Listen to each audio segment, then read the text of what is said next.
Si ate. Ah.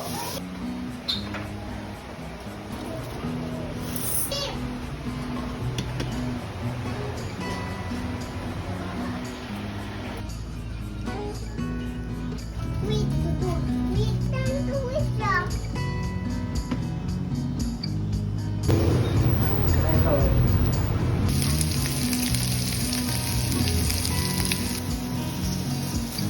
Si ate.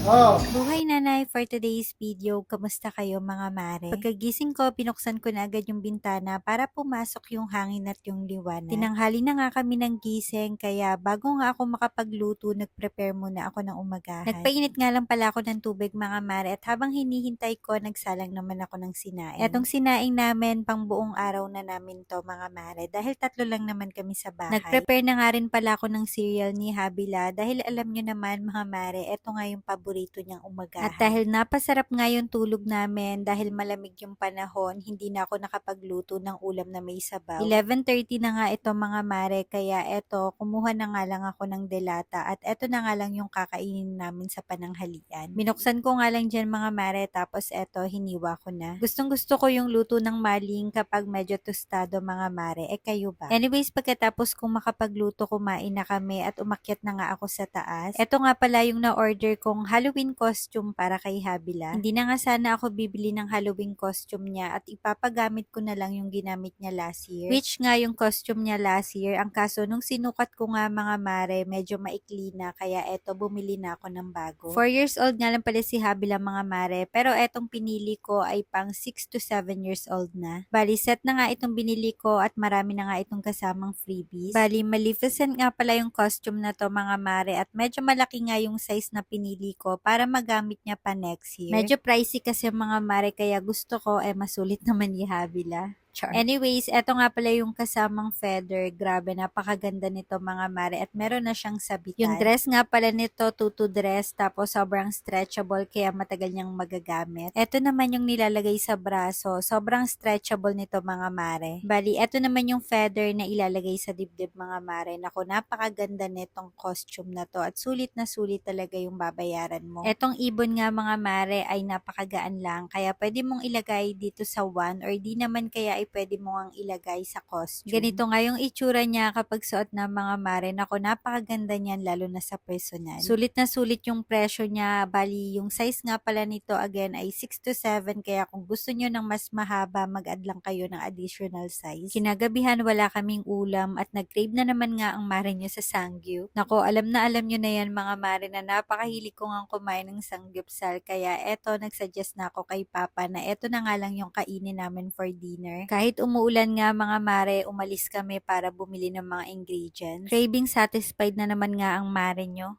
Char. Kung nanonood nga kayo ng aking mga daily vlogs, alam nyo mga mare na napakahilig ko nga sa sangyup. Sa mga nagtatanong nga pala, ito yung ginagamit ko, yung Hodek grill pan. Kaya kung mahilig nga rin kayo magsangyup sa bahay, nako mga mare, must have yan. Bali, ito nga pala yung mga pinagsaluhan namin nung dinner. Anyway, yun na lang muna mga mare for today's video. See you on my next vlog.